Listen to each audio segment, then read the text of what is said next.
여러분과 함께 나눌 말씀 제목 하나님께 부요한 자, 하나님께 부요한 자라는 제목으로 또 함께 은혜를 나누고자 합니다. 여러분들 이제 우리 교회에 올라오시면 3층 계단까지 바로 딱 올라오시면은 이제 바로 앞에 우리 교회 문이 보이고요. 그리고 오른쪽으로 보면 또 이제 옥상으로 나가는 문이 있습니다. 이 문 밖으로 나가면 또 아주 특별한 것이 있는데요. 바로 인삼밭이 있습니다. 어떤 분은 우리 교회 옥상에 인삼이 다 있나 하실 텐데 진짜 인삼이 아니고 우리 인간의 삼시 밭이 있어요. 그 밭에 참 요즘에 보면 이렇게 한 번씩 나가 볼 때마다 굉장히 이제 흐뭇한 마음이 들고 또 즐겁고 기쁜 마음도 듭니다. 이제 얼마 전에 이제 우리 성도님들이 이제 씨를 뿌리셨는데 거기서 얼마나 그 씨들이 씨앗이 그냥 팍 나왔는지 땅이 막 들고 일어날 정도로 엄청나게 나와 있는 것을 보았습니다. 그냥 한 번씩 이제 요새 땡볕인데 나가서 이렇게 보기만 해도 참 흐뭇한 마음이 또 들고는 하더라고요. 그 인삼밭 가운데에 보면은 해바라기가 또 있습니다. 이게 이제 다람쥐 사료 가운데 이제 해바라기가 있어요. 근데 이제 주고 난 이제 껍데기 같은 걸 이제 밭에다 이제 뿌리곤 하는데 그때 이제 간혹 이제 안 먹은 씨앗이 있어갖고 같이 심겨져갖고 거기에서 해바라기가 이제 또 자라서 꽃이 피었습니다. 그 꽃이 또 보니까 얼마나 이쁘게 폈는지 그걸 보고 있으니까 또 참 꽃이 이쁘게 폈다 이런 생각이 또 들고요. 그걸 보면서 또 즐거운 마음이 들고 그랬습니다. 자, 근데 보니까 이게 꽃들이 보니까 비가 이렇게 팍 내리고 나면은 꽃잎이 다 떨어지더라고요. 지난번 비가 올 때도 아이고 저 이쁜 꽃이 이제 꽃잎이 다 떨어지겠구나 이렇게 생각을 했는데 아니나 다를까 이제 비가 쫙 내리고 나니까 그냥 꽃잎이 다 떨어졌습니다. 그러니까 또 좀 이제 아쉬운 마음도 있고요. 근데 해바라기뿐만이 아니라 모든 꽃들이 사실은 다 그렇습니다. 우리가 꽃이 딱 핀 걸 봤을 때는 굉장히 이쁘고 아름답고 그리고 즐거운 마음이 있지만 그 꽃이 시간이 오래 가지를 못하죠. 그래서 옛말에 화무 11홍이다 이런 말이 있지 않습니까? 꽃이 아무리 이뻐도 그 꽃이 붉은 것이 열흘을 가지 않는다 해서 이제 그런 말이 있는 것이죠. 제 아무리 잘난 꽃이라 해도 아무리 길어도 열흘이면 다 지고 마는 게 꽃의 운명이죠. 우리 그 나라 시 가운데 한 송이 국화꽃을 피우기 위해 봄부터 소쩍새는 그렇게 울었나 보다 이런 시가 있죠. 그 한 송이 국화꽃을 가을에 피우려고 봄부터 소쩍새가 그렇게 울었는데 가을에 피고 이쁘다 이렇게 하고 나면 그냥 한 또 일주일 정도 지나고 나면 시들해지는 게 이 꽃의 운명이고 어쩌면 이것이 또한 자연의 이치인 것입니다. 우리 사람이 사는 세상도 역시 크게 다르지가 않습니다. 영원한 것이 없어요. 우리 축구 좋아하시는 남성분들은 좋아하실 텐데 한때는 전 세계 축구에 이제 최고 잘하는 나라로 스페인을 꼽았습니다. 티키타카라고 그래갖고 짧고 정교하고 빠르게 패스를 해서 그냥 상대의 진영을 농락하다가 그냥 휙 골을 넣는 이런 축구로 아주 이제 흥해서 세계에 대적할 나라가 없었습니다만 그런데 그 잘하던 축구를 이 스페인이요. 작년에 월드컵 때는 보니까요. 그냥 많이 올라가지 못하고 조별 예선에서 탈락하는 또 그런 수모를 겪어야만 했습니다. 꽃 피우는 전성기가 있다면 그 뒤에는 꽃이 지고 그렇게 시들어버리는 쇠락기가 있게 된다는 사실을 우리가 기억해야 되겠습니다. 우리 사람도 역시 마찬가지죠. 우리 사람의 인생이라고 하는 것도 누구나 다 활짝 꽃피는 그 때를 바라며 우리가 살아가지만 그러나 우리 인생에 꽃이 피는 때가 있다면 또 반면에 꽃이 지고 시들어가는 이러한 때도 우리 가운데 있음을 우리가 오늘 기억할 수 있기를 바랍니다. 이런 얘기 아침부터 드리면 또 너무 슬픕니다. 뭐 이렇게 생각하실지도 모르지만 사실은 또 그게 우리 인생 아니겠습니까? 자, 그런데 오늘날 우리의 삶은 너무나도 꽃만 보고 달려갈 것을 강요하는 그러한 시대를 우리가 살고 있습니다. 꽃이 피고 그 다음에 지는 때가 있음을 함께 기억해야 되는데 저 화려한 꽃만 바라보고 달려갈 것을 이제 독촉당하고 있는 그러한 시대에 살고 있는 것이죠. 그리고 우리 인생에 꽃이 피었냐 안 피었냐 이것을 판단하는 잣대가 오직 물질,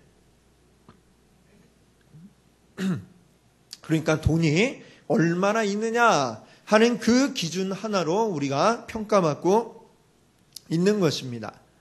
그러다 보니 사람들이 온통 무엇에 혈안이 되어 있습니까? 돈에 우리가 혈안이 되어 있고 돈에 우리의 마음을 다 빼앗겨 살아가고 있습니다. 오늘 본문 가운데도 보니까요, 그런 사람이 한 사람 나오고 있습니다. 그 사람은 지금 자기 아버지가 남긴 유산 때문에 형과 싸우고 있는 그러한 관계에 있었습니다. 그리고 예수님께 찾아와서 우리 형한테 좀 말씀 좀 해주세요. 형 보고 동생하고 좀 사이좋게 잘 나누어라. 이런 얘기를 좀 해주십시오. 라면서 예수님께 부탁을 하러 왔습니다. 자, 유산을 나눈다 하니까 아마 그러면 아버지가 돌아가셨나 보다. 또 이렇게 생각을 할 수 있을 텐데, 근데 또 요즘 보니까 뭐 재산 가지고 싸우는 게 꼭 아버지가 돌아가셔야만 그러는 거 아닌 것 같습니다. 요새 뭐 며칠 동안 계속 우리 뉴스 보시면은 제일 화려하게 장식하는 뉴스 아시죠? 우리나라 손가락 안에 드는 그 재벌 집안에서 서로 이제 형제가 싸움을 하고 있는 그런 이야기를 뉴스로 많이 들으셨을 것입니다. 아버지가 나이 많으시지만 뭐 아직 살아 계신데 그런데도 불구하고 서로 네 것 내 것 이 재산을 차지하기 위해서 난리를 벌이고 있는 그 모습들을 우리가 봅니다. 또 자기에게 유리하게 하기 위해서 아버지를 자기 편으로 끌어들이고 또 자기 편으로 끌어들이지 못한 사람은 아버지가 정신이 요새 온전치 못하다 이러면서 함부로 그렇게 말하기를 서슴지 않는 이런 모습들도 보고 있습니다. 우리가 생각하는 게 무엇입니까? 그런 모습들을 보면서 돈이 많으면 뭐하나 이런 생각이 들지 않습니까? 그리고 돈이 있는 곳에 싸움도 있다라고 하는 것이 예수님 당시나 그리고 오늘날이나 별반 다를 것이 없음을 우리가 확인하게 되는 것이죠. 오늘 그 본문 가운데 형과의 유산 분쟁 때문에 예수님을 찾아온 바로 이 사람에게 예수님은 한 가지 이야기를 들려주십니다. 우리가 흔히 어리석은 부자의 비유라고 하는 이 비유의 말씀을 하고 계십니다. 자, 예수님이 이제 들려주시는 이야기에 한 부자가 나오고 있는데요. 그 사람을 우리가 이 긴 이야기는 아니지만 짧은 이야기 속에 드러나는 그 사람의 모습을 통해 우리가 판단해 보건대 이 사람은 아주 굉장히 성실한 그러한 사람으로 보입니다. 또한 굉장히 계획성 있게 자기 일들을 착착 준비해 나가고 그리고 그 계획대로 일들을 이루어 나가는 사람인 것을 우리가 볼 수가 있습니다. 그가 열심히 일했던 보람이 있어서 추수할 때가 되었을 때에 아주 풍성한 소출을 거두게 되었습니다. 그 전해에 거두었던 것보다도 훨씬 더 많은 그러한 소출을 거두었습니다. 그래서 기존의 창고에 이 곡식들을 쌓아놓는데 더 이상 쌓을 곳이 없을 정도로 많은 곡식을 거두게 되었습니다. 그래서 이거를 어떻게 하나, 지금 이 창고는 안 되겠구나, 이 창고를 허물고 새로 지어야 되겠다, 이렇게 지금 이야기를 하고 있습니다. 자, 창고를 허물고 새로 짓는다 생각하면 이것도 하나의 일이죠. 보통 일이 아니죠. 그 창고를 허물고 그냥 허물면 되겠습니까? 지금 이 쌓아둘 곳이 없으니까 또 어디로 옮겨놓고 새로이 지어 더 크게 지어 올리고 그것을 다 일일이 또 감독해야 되고 그 다음에 또 옮겨놨던 그 곡식들을 다시 또 여기다가 옮겨놓고 자 이렇게 어마어마한 수고를 기울여야 하는 일이죠.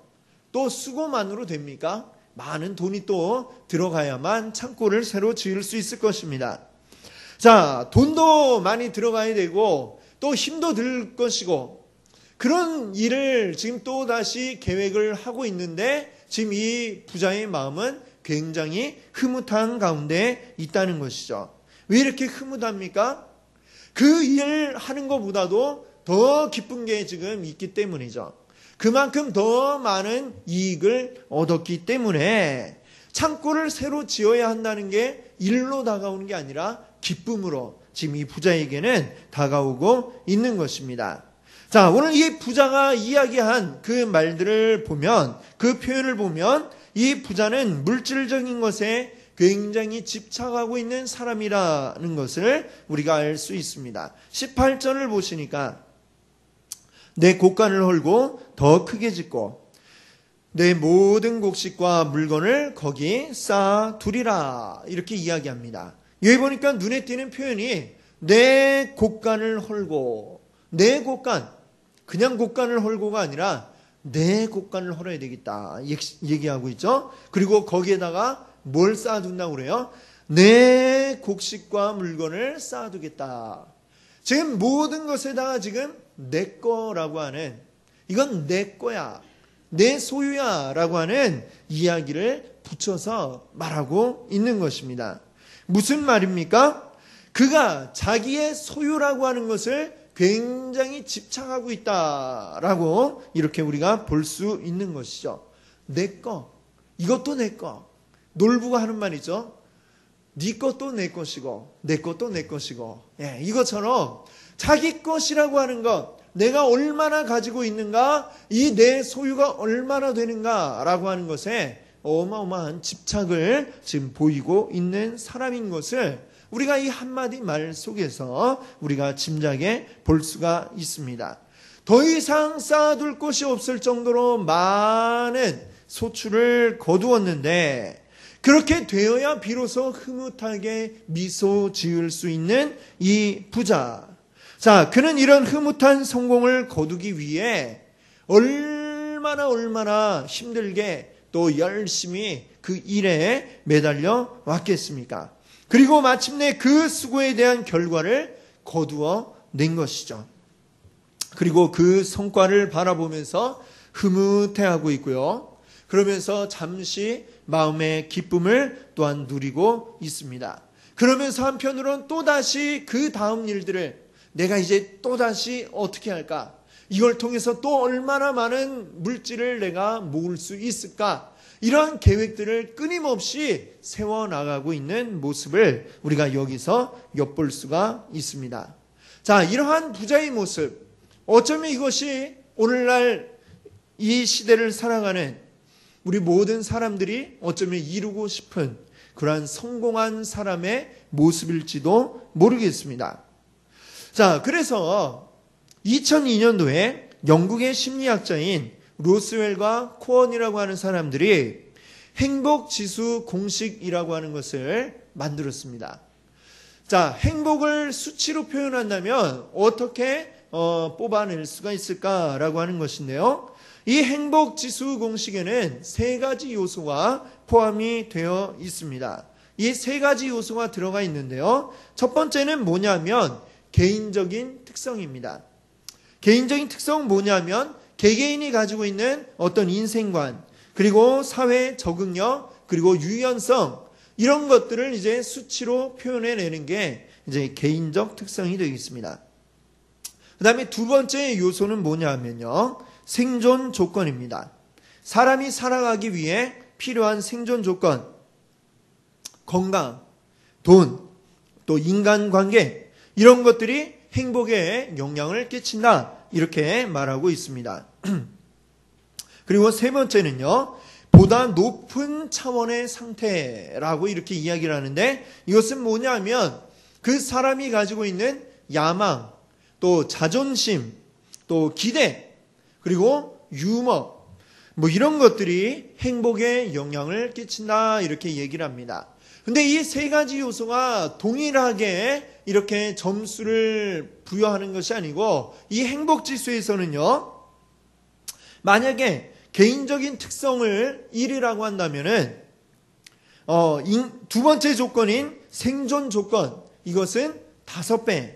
그 다음에 세 번째 조건인 높은 차원의 상태, 이것은 3배 더 영향을 끼친다라고 이렇게 공식에 정의를 내렸습니다. 그래서 행복지수 공식을 이제 표현해 보면 이렇게 됩니다. 행복지수는 뭐냐면 개인적인 특성 더하기 생존 조건 곱하기 5 더하기 보다 높은 차원의 상태 곱하기 3.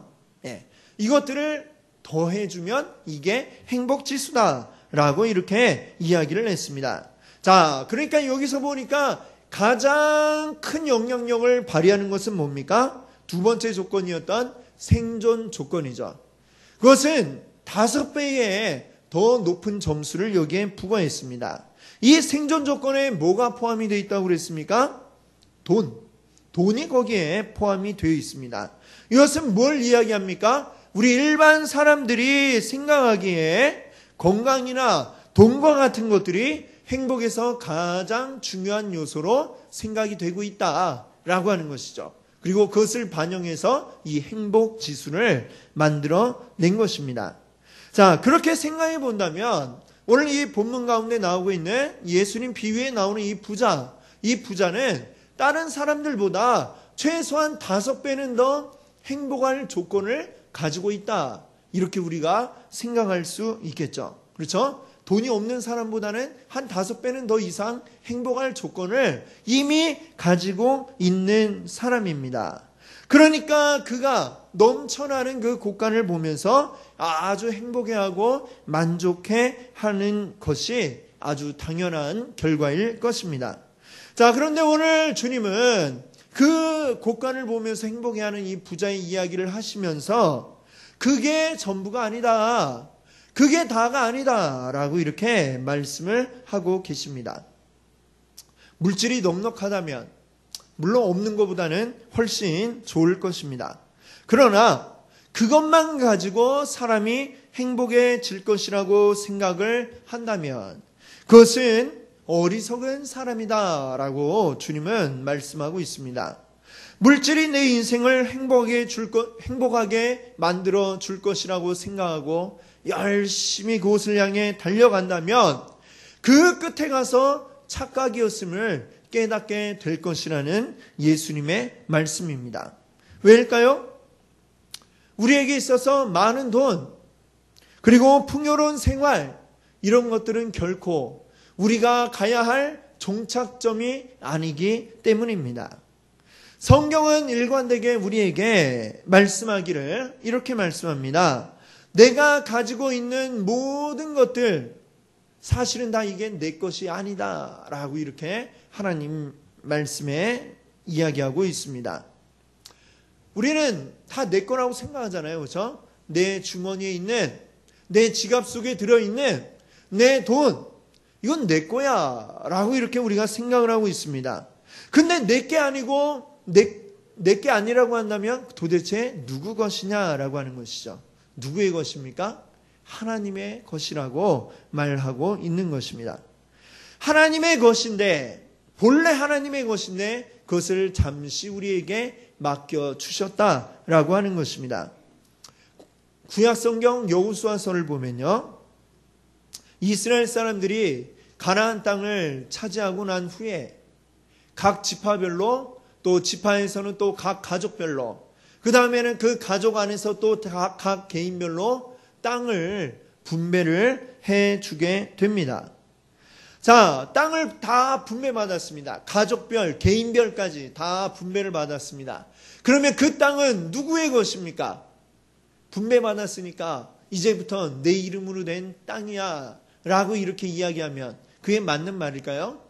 근데 성경은 그런 것 같지만 그렇지 않다라고 이렇게 이야기를 하고 있습니다. 자, 내 땅이라면 내가 자유롭게 팔 수 있어야 되겠죠. 그렇지 않습니까? 내 물건이면 내가 내 마음대로 처분을 할 수가 있어야 그게 진짜 내 거죠. 자, 그러면 유대인들은, 이 이스라엘 사람들은 자기가 분배받은 땅을 어떻게 했느냐? 자, 판다라는 표현을 사용해서 이제 파는 이런 행위가 있기는 있었습니다. 그러나 그 땅이 완전히 그 팔아버린 사람에게 넘어가느냐? 그렇지 않았다라고 하는 것이죠. 하나님이 정하신 희년이 되면 그 땅이 원래 주인에게로 다시 돌아오게 됩니다. 이 희년이 뭐냐면 우리가 7일을 세워서 7번째 날은 어떤 날로 우리가 지킵니까? 안식일이죠. 그리고 해수를 따져서 한 해, 두 해 해서 7째 해는 또 안식년으로 이렇게 지킬 것을 명하셨습니다. 그리고 안식년을 7번 지키면 그럼 몇 년이 지나갔죠? 7 곱하기 7은 49. 우리 아주 수학을 잘하시는 우리 성도님들이십니다.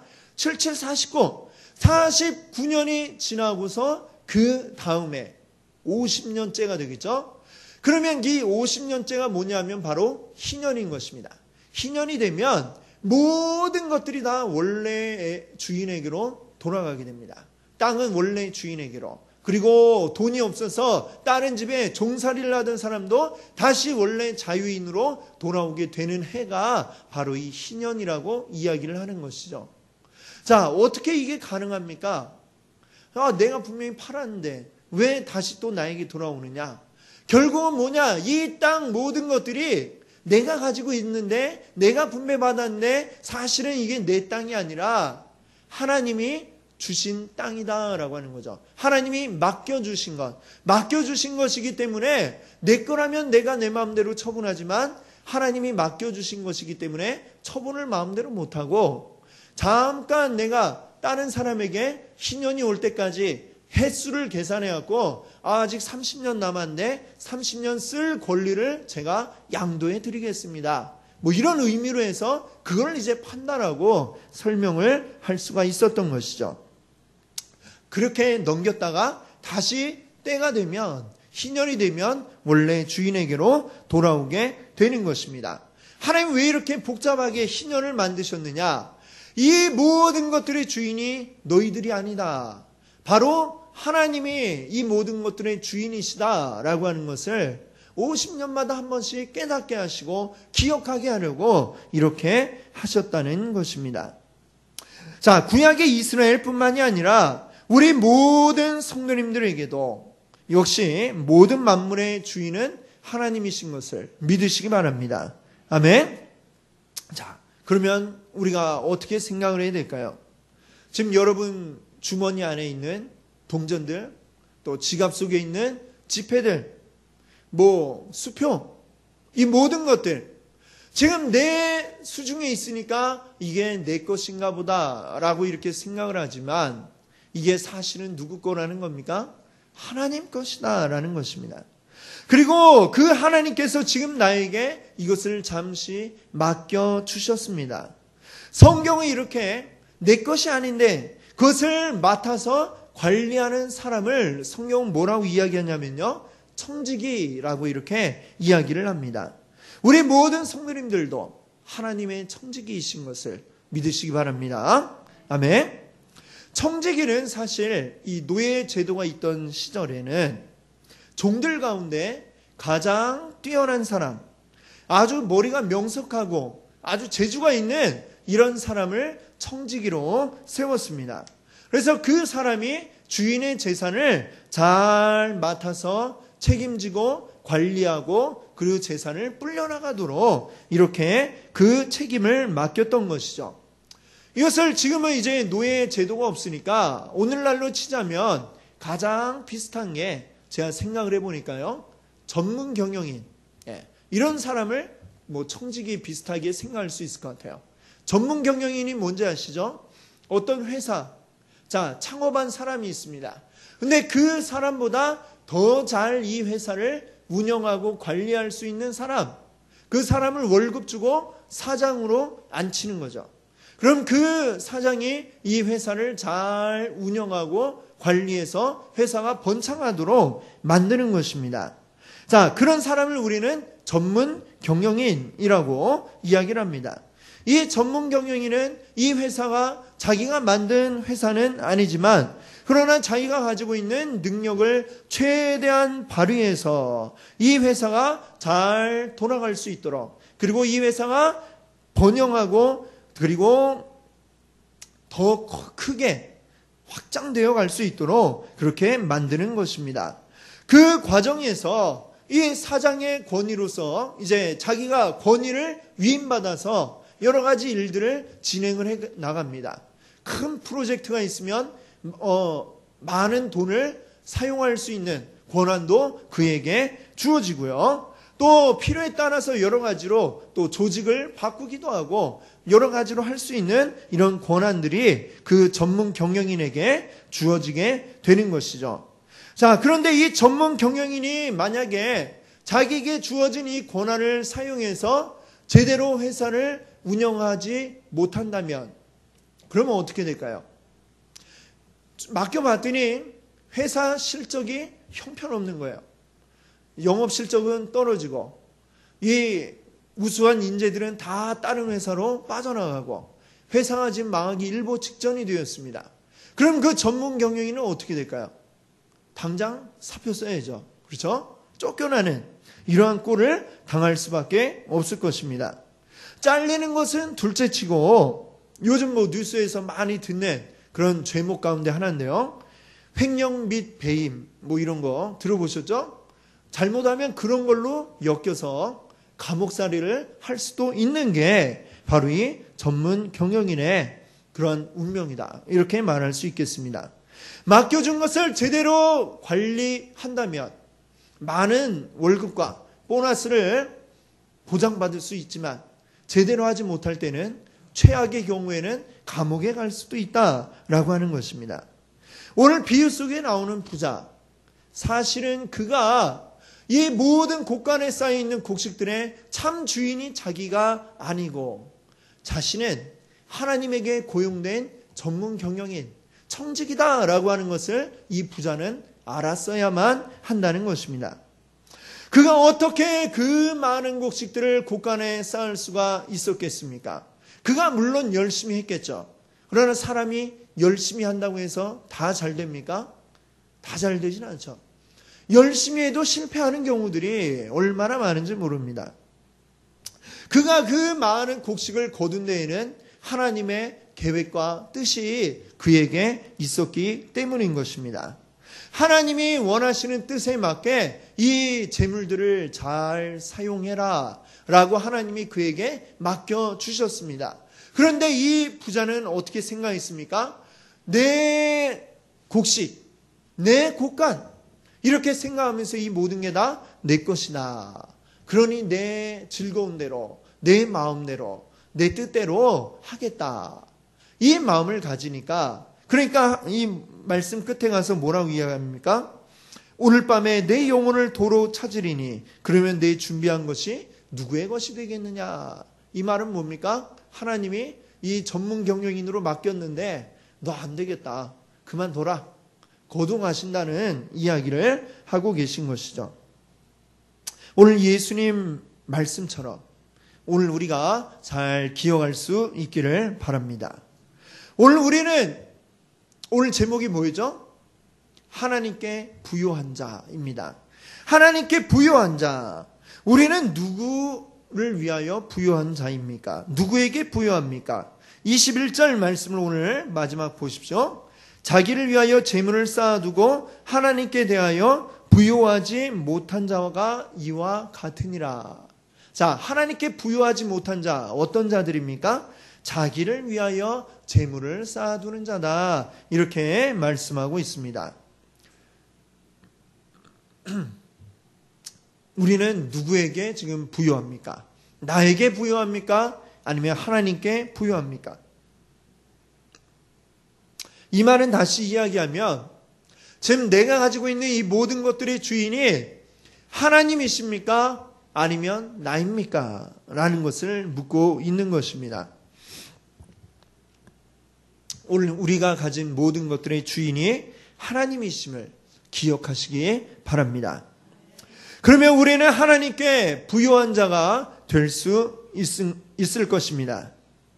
하나님께 부요한 자는 하나님께서 주신 사명에 충실한 자입니다. 회사를 전문 경영인에게 맡기는 이유가 분명하듯이 하나님이 우리를 부르신 이유도 분명한 줄로 믿습니다. 우리가 그저 나 한 사람 잘 먹고 잘 사는 것, 아니면 우리 가족만 잘 먹고 잘 사는 것, 이것이 하나님의 뜻이 아니라고 하는 것입니다. 하나님은 나를 통해서 더 큰 일들을 이루어 나가기를 원하고 계신 줄 믿습니다. 우리는 지금 하나님 나라의 지부 한 군데를 맡은 책임자입니다. 전문 경영인인 것입니다.